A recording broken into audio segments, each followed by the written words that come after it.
오늘 말씀은 요한계시록 12장 1절에서 17절까지의 말씀입니다.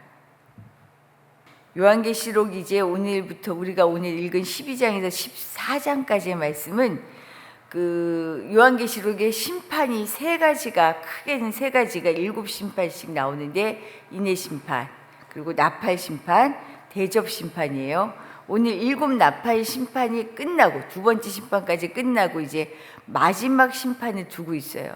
이 사이에 있는 말씀이 요한계시록 오늘 읽은 12장에서 14장까지의 말씀입니다. 여기에서는 성과 악이, 그리고 교회와 사탄 간에 벌어지는 전투에 관한 내용이에요. 결론부터 말하면 사탄은 끊임없이 그리스도를 대적하고 교회를 공격하지만 결국 어떻게 해요? 교회는 하나님이 보호하셔서 승리한다는 것을 이 말씀을 통해 보여주고 있습니다.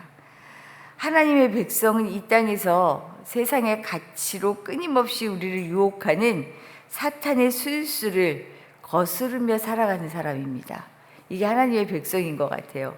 오늘 말씀을 보면 치열한 전쟁이 벌어지는데, 생각해보면 우리가 사는 세상하고 똑같은 거예요.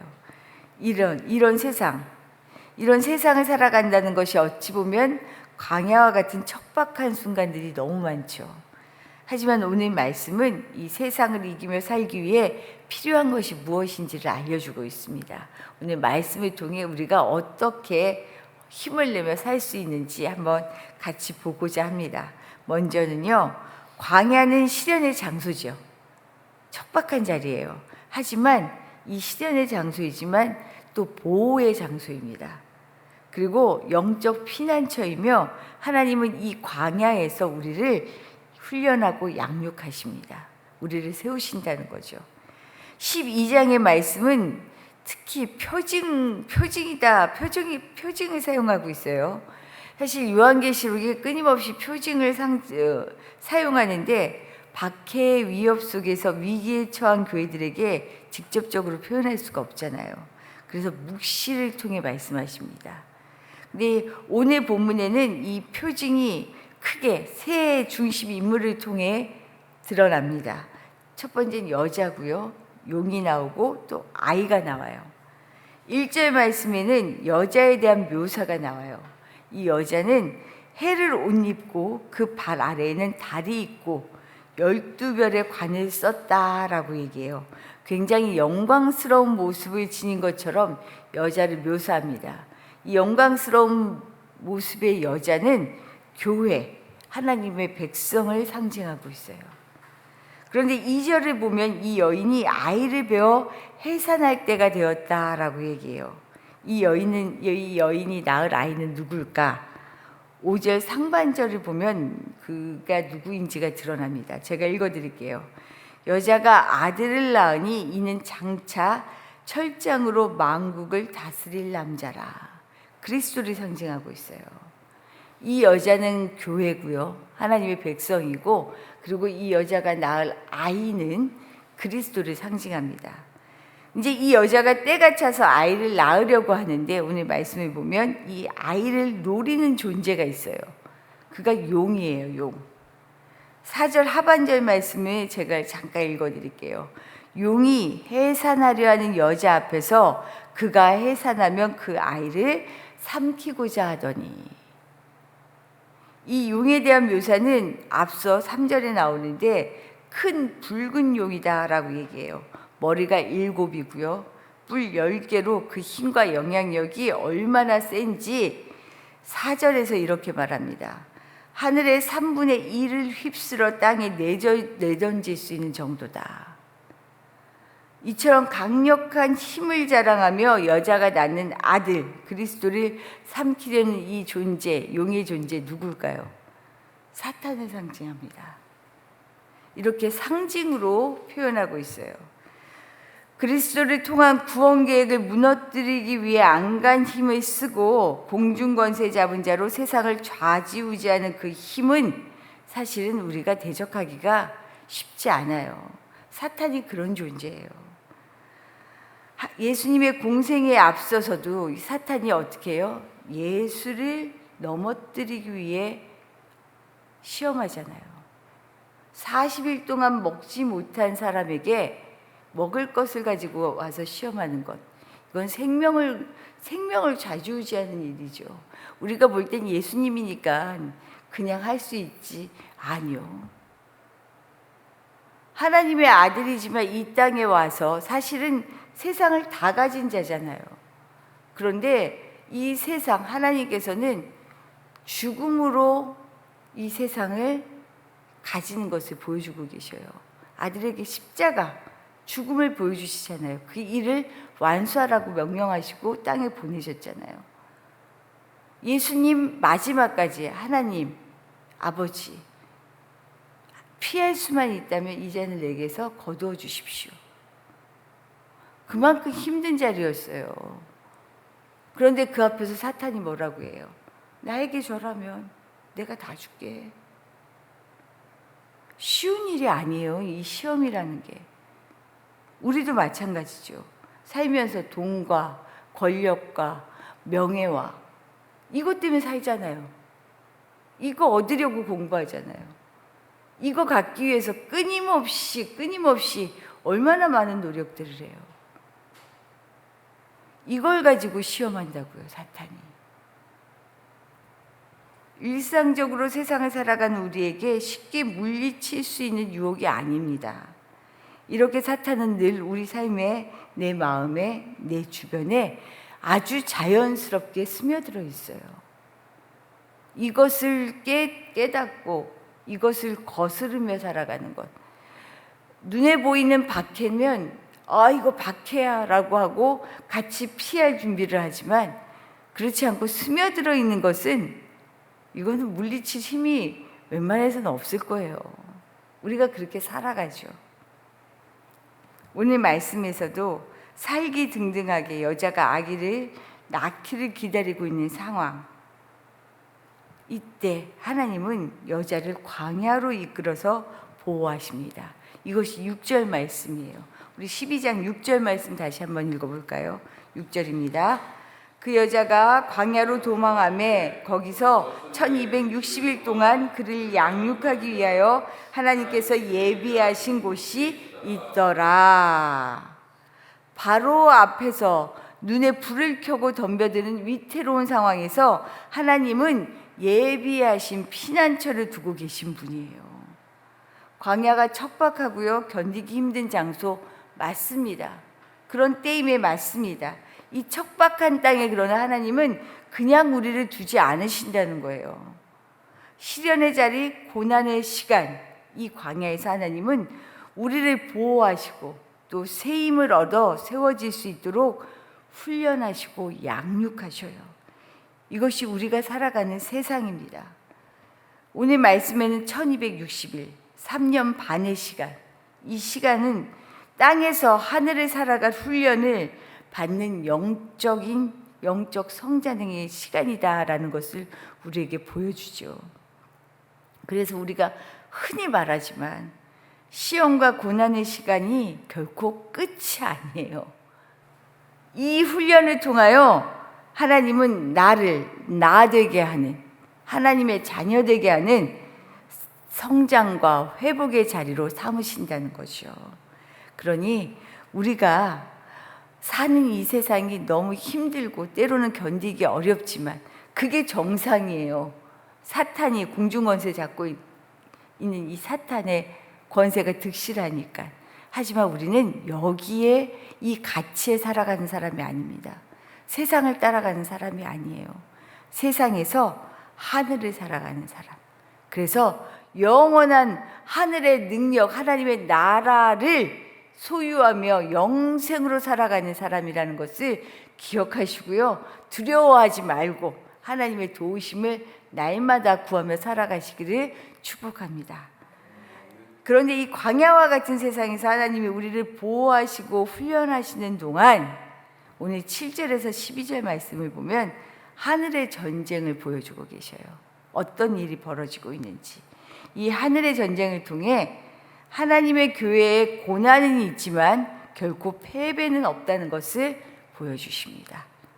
7절을 보면 미가엘과 사자들, 그리고 용과 그 수하들 간에 치열한 전투가 벌어지고 있어요. 그러나 용과 그 수하들은 패해서요, 더 이상 하늘에 있지 못하고 땅으로 내쫓깁니다. 이것이 9절 말씀이에요. 우리 9절 말씀 읽어보겠습니다. 큰 용이 내쫓기니 옛뱀 곧 마귀라고도 하고 사탄이라고도 하며 온 천하를 꾀하는 자라. 그가 땅으로 내쫓기니 그의 사자들도 그와 함께 내쫓기니라. 전쟁에서 져서 땅으로 떨어졌어요. 내쫓겼어요. 근데 여기서 주목해야 할 일이 있어요. 땅으로 내쫓긴 사탄이 호락호락하지 않아요. 하늘에서 쫓겨온 패배의 분을 땅에서 푸는 것으로 오늘 말씀을 보면 알 수 있습니다. 13절을 보면요, 용이 자기가 땅으로 내쫓긴 것을 보고 남자를 낳은 여자를 박해하는지라. 또 15절에서는 이렇게 얘기해요. 여자의 뒤에서 뱀이 그 입으로 물을 강같이 토하여 여자를 물에 떠내려가게 하려 하되. 사탄은 이렇게 세상에서 왕노릇하고 있어요. 끊임없이 하나님의 백성을 괴롭힙니다. 하나님의 뜻을 무너뜨리는 것이 사탄의 사명이기 때문에 그래요. 사탄으로서는 당연한 일이에요. 이 일을 해야 돼요. 자기 몫이에요, 이게. 그런데 이런 위기의 순간에 위기로 끝나지 않아요. 하나님은 반드시 피할 곳, 도움을 주십니다. 보시면 사탄이 박해하니까 독수리 날개로 광야로 옮겨 놓아서요, 여자를 양육시킨다라고 말씀하셔요. 또한 사탄이 홍수로 여자를 쓸어버리려고 하니까 땅이 물을 삼켜서요, 사탄의 시도를 좌절시키십니다. 이처럼 세상에서 하나님의 백성은 유혹과 핍박 속에서 어떻게 해요? 주의 도우심 속에 살아가게 되어 있어요. 그렇게 살게 하십니다. 그런데 이 사탄이 얼마나 정말 괴롭히고 두려운 존재냐면요, 마지막 17절을 볼까요? 17절 말씀 같이 읽어볼게요. 용이 여자에게 분노하여 돌아가서 그 여자의 남은 자손 곧 하나님의 계명을 지키며 예수의 증거를 가진 자들과 더불어 싸우려고 바다 모래 위에 서 있더라. 세상에서의 삶은 끝까지 이렇게 사탄이 우리를 삼키려고, 주의 백성을 삼키려고, 말씀대로 사는 사람을 무너뜨리려고, 하나님의 말씀이 살아있으면 안 되니까요, 이렇게 서서 우리를 노리고 있다라고 지금 얘기하잖아요. 그럼 이런 고난의 시간을 우리는 어떻게 지날 수 있을까? 11절에서 지날 수 있는 방법, 지나온 이야기가 세 가지로 나옵니다. 먼저는요, 어린 양의 피로 이겼다라고 얘기해요. 사탄은 우리의 죄를 겨냥하며 우리가 죄를 짓도록 달려들지만요, 어린 양의 피로 우리는 어떻게 해요? 이미 깨끗게 되었다라는 사실을 믿고 이 믿음으로 살아가는 거예요. 살면서 끊임없이 죄를 짓지만요, 사람이기 때문에 끊임없이 죄를 지어요. 그러나 우리는 여기서 무너지지 않아요. 죄를 지은 것을 내가 돌이키고 다시 서면 더 단단하게 그 죄를, 내가 지었던 죄를 다시 짓지 않기 위하여 주님을 더 붙잡을 때 하나님 우리를 더 능력 있게 세워주시죠. 두 번째로는요, 자기들이 증언하는 말씀으로 이겼다라고 얘기해요. 사탄은 늘 우리를 속이려고 하죠. 그거 죄 아니야. 세상 사람들 다 이렇게 사는데 뭐 너만 유별나게 왜? 우리 그러잖아요. 다 그렇게 사는데. 하지만 진리의 말씀을 알고 그것을 말하고 그대로 사는 사람은요, 속지 않아요. 세상이 이렇게 사는 건 내가 사는 방식과 다르다는 것을 알거든요. 그래서 말씀으로 무장해야 하는 거죠. 우리가 늘 말씀 가운데 거해야 하는 이유가 여기 있습니다. 그리고 마지막으로는요, 죽으면 죽으리라 하는 마음으로 죽기까지 자기의 생명을 아끼는 것이 아니고요, 죽더라도 나는 말씀으로 주의 능력으로 살겠습니다 하는 이 믿음이 있다는 거예요. 이러면 결코 사탄이 우리를 넘볼 수가 없어요. 세상이 세상이 감당하지 못하는 사람이 되는 거죠. 성도의 싸움은, 그리스도인의 싸움은 혈과 육이 아닙니다. 먹고 사느라고 우리가 바쁘고 당연히 먹고 살려고 애써야 하지만 이게 목적이 되면 혈과 육의 싸움에 이미 그 싸움으로 세상 그냥 살다가 끝나고 버리고 말더라고요. 우리의 싸움은 이게 아니에요. 세상 주관자들과 하늘에 있는 악한 영을 상대하는 거죠. 이들을 이길 힘은요, 나에게 없어요. 복음의 진리로 전신갑주를 입을 때 가능하죠. 그래서 우리가 이 새벽에도 나와서 기도하고 말씀을 듣잖아요. 하나님, 정말로 우리가 예수 그리스도 십자가의 은혜를 입은 사람입니다. 주의 말씀을 통하여 세상을 분별하게 하시고 사탄이 하는 일인지 하나님이 하시는 일인지 분별할 지혜를 주시고 또한 그 말씀대로 살아갈 용기와 능력을 주십시오. 이렇게 주님 앞에 기도할 수 있기를 축복합니다. 주신 말씀 생각하며 기도하도록 할게요. 세상 사는 거 힘들어요. 당연하죠. 사탄은 우리를 무너뜨리려고 하는데요. 당연히 힘든 거예요. 그러나 힘든 것으로 끝나지 않습니다. 하나님은 여기에 우리의 거처를 따로 보막을 두고 계셔요. 하나님의 말씀으로, 그의 능력으로 성령이 우리와 함께 하시면 고난이 아니라 그 고난을 통해 우리가 거듭난다는 것을 기억하셔야 돼요. 이 힘으로 살아갈 수 있도록 기도하시기를 부탁드립니다. 그리고 오늘은 우리 나라와 우리 교회 내일 예배를 위하여 기도할 텐데요. 우리는 정말로 세상 앞에 이렇게 무너지는 존재가 아니잖아요. 그러니 이 땅이, 이 나라가 하나님의 나라로 확장되어지는 그것을 위하여 힘쓴 사람들이죠. 이 대한민국이 정말 하나님의 통치 아래 하나님의 정의가 살아있고 그리고 사람이 사람을 사랑하고 존중할 줄 아는 그런 나라가 되게 해주십시오.